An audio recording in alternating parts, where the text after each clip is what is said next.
बस्तर यानी छत्तीसगढ़ का वो खूबसूरत और हरा भरा इलाका, लेकिन अब वो मानसून आते ही जलमग्न हो जाता है। हाल ही में बस्तर ने एक ऐसी बारिश देखी है जिसने छत्तीसगढ़ के पुराने 94 साल के रिकॉर्ड को तोड़ के रख दिया है। दोस्तों, इस वीडियो में हम इसी सवाल की तह तक जाएंगे कि इस साल इतनी ज्यादा बारिश आखिर हो क्यों रही है। ये जो पूरी प्रक्रिया है वो एक फनल का काम करती है जो बंगाल की खाड़ी में बड़ी से बड़ी मात्रा में नमी खींचकर सीधे बस्तर और छत्तीसगढ़ के दक्षिणी हिस्से में बारिश को लाती है।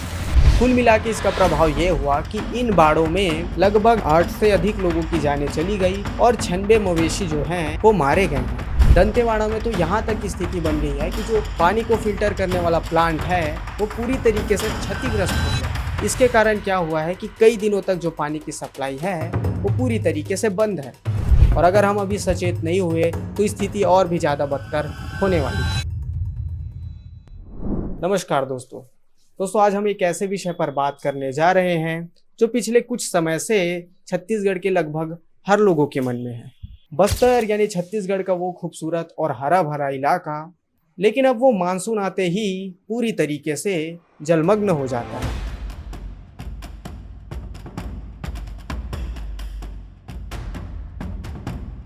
जो नदी तालाब होते हैं वो पूरी तरीके से भर जाते हैं और जो जनजीवन है अस्त व्यस्त हो जाता है। लेकिन क्या आपने कभी सोचा है कि बस्तर में आखिर इतनी बारिश होती क्यों है? हाल ही में बस्तर ने एक ऐसी बारिश देखी है जिसने छत्तीसगढ़ के पुराने 94 साल के रिकॉर्ड को तोड़ के रख दिया है। साल 1931 में जहां यहां पर सबसे ज़्यादा 203 मिलीमीटर की बारिश हुई थी, वहीं इस साल अगर हम देखें तो अभी तक 217 मिलीमीटर तक की बारिश हो चुकी है। दोस्तों, इस वीडियो में हम इसी सवाल की तह तक जाएंगे कि इस साल इतनी ज़्यादा बारिश आखिर हो क्यों रही है और इसके जो 3 सबसे बड़े कारण हैं हम एक एक करके उन्हें समझने की कोशिश करेंगे। नमस्कार, मेरा नाम आयुष कुमार द्विवेदी और आप देख रहे हैं भिलाई टाइम्स। चलिए वीडियो को शुरू करते हैं। बस्तर में होने वाली अधिकतर वर्षा का जो कारण है वो इसकी भौगोलिक संरचना है। चूंकि ये मैदानी इलाका नहीं है, ये एक पठारी क्षेत्र है जो घने जंगलों से घिरा हुआ है।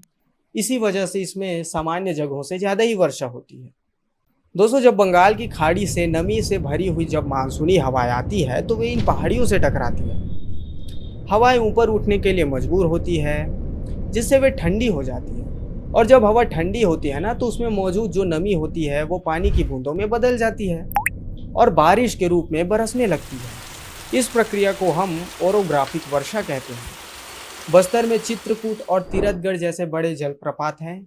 ये जलप्रपात बारिश के मौसम में और भी ज़्यादा भव्य हो जाते हैं क्योंकि इन नदियों और पहाड़ी नालों में जो पानी का स्तर होता है वो काफ़ी बढ़ जाता है।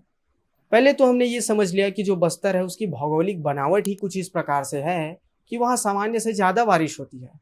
लेकिन इस दूसरे पॉइंट में हम ये समझेंगे कि जो बंगाल की खाड़ी है उसका बस्तर में होने वाली बारिश से क्या रिश्ता है। बस्तर को मुख्य रूप से बंगाल की खाड़ी वाली शाखा से बारिश मिलती है। बंगाल की खाड़ी में बनने वाले निम्न दाब के क्षेत्र यानी कि लो प्रेशर एरिया और चक्रवाती परिसंचरण यानी कि जो साइक्लोनिक सर्कुलेशन होता है बस्तर में सामान्य से अधिक बारिश लाते हैं। ये जो पूरी प्रक्रिया है वो एक फनल का काम करती है जो बंगाल की खाड़ी में बड़ी से बड़ी मात्रा में नमी खींचकर सीधे बस्तर और छत्तीसगढ़ के दक्षिणी हिस्से में बारिश को लाती है।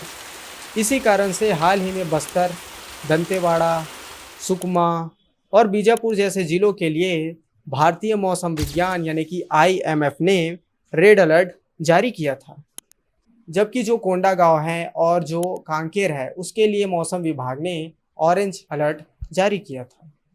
दोस्तों, ये पूरी बात सिर्फ एक साल की नहीं है। जब शोधकर्ताओं ने बस्तर में 1933 से लेकर के 2019 तक के यानी कि पूरे साल के आंकड़ों का जब उन्होंने विश्लेषण किया था तो उन्होंने देखा कि इस पैटर्न में वार्षिक वृद्धि का रुझान है जिसे सीधे तौर पे देखा जा सकता है। ये आंकड़े इस बात को साबित करता है कि जो जलवायु परिवर्तन है वो इस क्षेत्र में वर्षा के पैटर्न को और भी ज़्यादा तीव्र और अप्रत्याशित बना रहा है। देखिए, इस अत्यधिक वर्षा से होने वाला जो जनजीवन पर प्रभाव है वो अत्यधिक विनाशकारी है और लोगों पर इसका सीधे तौर पे प्रभाव देखा जा सकता है। कुल मिला के इसका प्रभाव ये हुआ कि इन बाढ़ों में लगभग 8 से अधिक लोगों की जानें चली गई और 96 मवेशी जो हैं वो मारे गए हैं और 2000 से ऐसे अधिक लोग थे जिन्हें इस मौके पर सुरक्षित स्थानों पर पहुंचाना पड़ा। अगर हम बात करें बुनियादी ढांचों की तो 495 घर और 16 पुलिया और पुल क्षतिग्रस्त हो गए हैं। दंतेवाड़ा में तो यहाँ तक की स्थिति बन गई है कि जो पानी को फिल्टर करने वाला प्लांट है वो पूरी तरीके से क्षतिग्रस्त हो गया है। इसके कारण क्या हुआ है कि कई दिनों तक जो पानी की सप्लाई है वो पूरी तरीके से बंद है। और अगर हम किसानों की बात करें तो फिर धान, लौकी, बैंगन, भिंडी जैसी सब्जियों और आम जो साधारण फसल होते थे, कुल मिला के अगर देखा जाए तो लाखों तक का नुकसान किसानों को हुआ है। तो दोस्तों, जो बस्तर है उसमें जो अत्यधिक बारिश होती है उसकी हमने 3 सबसे बड़े कारणों को समझा है। पहला तो ये है कि इसकी भौगोलिक बनावट ही कुछ इस तरीके से है कि यहाँ ज़रूरत से ज़्यादा ही वर्षा होती है। दूसरा, हमने जलवायु परिवर्तन का बस्तर क्षेत्र में होने वाले प्रभाव को और बंगाल की खाड़ी से इसका जो रिश्ता है उसे हमने आपको बताने की कोशिश की है। साथ ही साथ हमने जाना है कि जो जलवायु परिवर्तन है, जो ग्लोबल वार्मिंग है, जिसकी वजह से मौसम जो है अचानक से तेजी से बदल रहा है, उसका जो प्रभाव है बस्तर जैसे क्षेत्रों में सीधे तौर पे हमें देखने को मिल रहा है। जलवायु परिवर्तन इस समय की सबसे बड़ी समस्या है और लोगों को इसके बारे में जागरूक होने की आवश्यकता है। ये एक बहुत बड़ी समस्या है जो भारत देश में अपना प्रभाव, अपना कहर दिखाने वाली है और अगर हम अभी सचेत नहीं हुए तो स्थिति और भी ज़्यादा बदतर होने वाली है। हमें उम्मीद है कि आज की जानकारी आपको पसंद आई होगी। ऐसी जानकारी देखने के लिए और समाचार देखने के लिए हमारे चैनल भिलाई टाइम्स को सब्सक्राइब कीजिए। मिलते हैं आपसे किसी और नए वीडियो में, तब तक के लिए देखते रहें हमारे चैनल को। बहुत बहुत धन्यवाद।